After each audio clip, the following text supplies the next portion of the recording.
തൃശൂരിൽ മറ്റത്തൂരിൽ വീട്ടുവരാന്തയിൽ പുലി. ജനവാസ മേഖലയിൽ ഇന്നലെ വൈകുന്നേരമാണ് പുലി എത്തിയത്. മറ്റത്തൂർക്കുന്ന് കോപ്പിളി വീട്ടിൽ യോഹന്നാന്റെ വീട്ടുവരാന്തയിലാണ് പുലിയെ കണ്ടത്. ദൃശ്യങ്ങൾ കാണാം ആദ്യം. കലായിരുന്നു വന്നിട്ട് ഞങ്ങൾക്ക് ഡിസംബർ വരെ ഉണ്ടായിരുന്നു വിശേഷിച്ച് നേരത്തെ കലായിരുന്നു വന്നിട്ട് ഞങ്ങൾക്ക് ഡിസംബർ വരെ ഉണ്ടായിരുന്നു വിശേഷം. ഇന്ന് മറ്റത്തൂർക്കുന്ന് ഭാഗത്ത് നമുക്കൊരു വീട്ടില് ക്യാമറ വെച്ചിട്ടൊരു വീഡിയോന്റെ ഒരു ഇത് കിട്ടിയിരുന്നു. നമുക്ക് അത് വെച്ച് പരിശോധിച്ച് കഴിഞ്ഞപ്പോൾ നമുക്ക് ഒരു പ്രെഡേറ്റർ ആണെന്നുള്ളൊരു സംശയം തോന്നുന്നുണ്ട്. രാത്രിയിലത്തെ വിഷൻ ആയതുകൊണ്ട് നമുക്കത് ക്ലിയർ ആക്കാൻ കഴിഞ്ഞിട്ടില്ല. അപ്പോൾ നമ്മളിന്ന് നാട്ടുകാരുടെ ഒരു ഭയപ്പാട് ഒഴിവാക്കുന്നതിനായിട്ട് നമ്മളിന്ന് ഒരു ക്യാമറ ഈ ഭാഗത്ത് വെക്കുന്നതിന് വേണ്ടിയിട്ട് നമ്മൾ തീരുമാനിച്ചിട്ടുണ്ട്. ക്യാമറ വെച്ച് അത് പൂർണ്ണമായും മനസ്സിലാക്കിയതിനു ശേഷം അടുത്ത നടപടി ഉടൻ തന്നെ ചെയ്യും. ഇന്ന് മറ്റത്തൂർ MS ലിഷോയ് തൃശ്ശൂരിൽ നിന്ന് വിവരങ്ങളുമായി നമുക്കിപ്പം ചേരുന്നുണ്ട്. ലിഷോയ്, ഇത് ജനവാസ മേഖലയിലാണ്.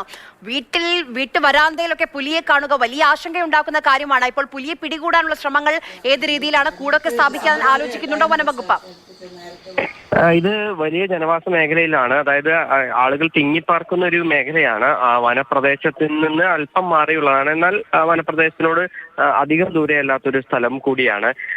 വീട്ടുവരാന്തയിൽ ഈ വീട്ടിൽ യോഹന്നാന്റെ വീട്ടിൽ ആരും തന്നെ ഉണ്ടായിരുന്നില്ല. അവരൊക്കെ വിദേശത്താണ്. അവർ ഈ CCTVയിലൂടെയാണ് ഈ പുലിയുടെ ദൃശ്യം കണ്ടത്. അങ്ങനെ വീടിനടുത്തുള്ള ആളുകളെല്ലാം തന്നെ വിളിച്ചു പറയുകയായിരുന്നു ഇത്തരത്തിൽ പുലിയുടെ CCTV ദൃശ്യം ലഭ്യമായിട്ടുണ്ട് എന്നുള്ളത്. അങ്ങനെ ഫോറസ്റ്റ് അധികൃതരെയും വിവരം അറിയിച്ചു. നിലവിലത്തെ സാഹചര്യത്തിൽ അവിടെ ക്യാമറകൾ സ്ഥാപിച്ചിട്ടുണ്ട്. ഇനി പുലി വരുന്നുണ്ടോ എന്നുൾപ്പെടെയുള്ള കാര്യങ്ങളൊക്കെ തന്നെ മനസ്സിലാക്കുന്നതിന് വേണ്ടിയാണ് ക്യാമറകൾ നിലവിൽ സ്ഥാപിച്ചിട്ടുള്ളത്. കൂട് സ്ഥാപിക്കുന്ന കാര്യം ഇപ്പോൾ തീരുമാനമായിട്ടില്ല. പക്ഷെ ഇനിയും പുലിയുടെ സാന്നിധ്യം തുടർച്ചയായ ദിവസങ്ങളിൽ അവിടെ ഉണ്ടാവുകയാണെങ്കിൽ കൂട് സ്ഥാപിക്കാനും ഉൾപ്പെടെയുള്ള കാര്യങ്ങൾ ഭാഗത്ത് മറ്റത്തൂർ എന്ന് പറയുന്ന സ്ഥലത്തിനടുത്ത് വനപ്രദേശം വല്ലതും ഉണ്ടോ ലിഷോയ്?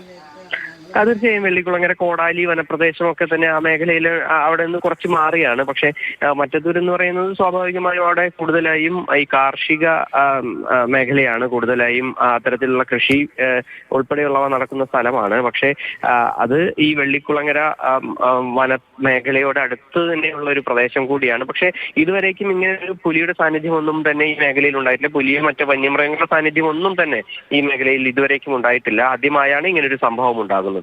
ശരി, MS ലിഷോയാണ് വിവരങ്ങൾ നൽകിയത്.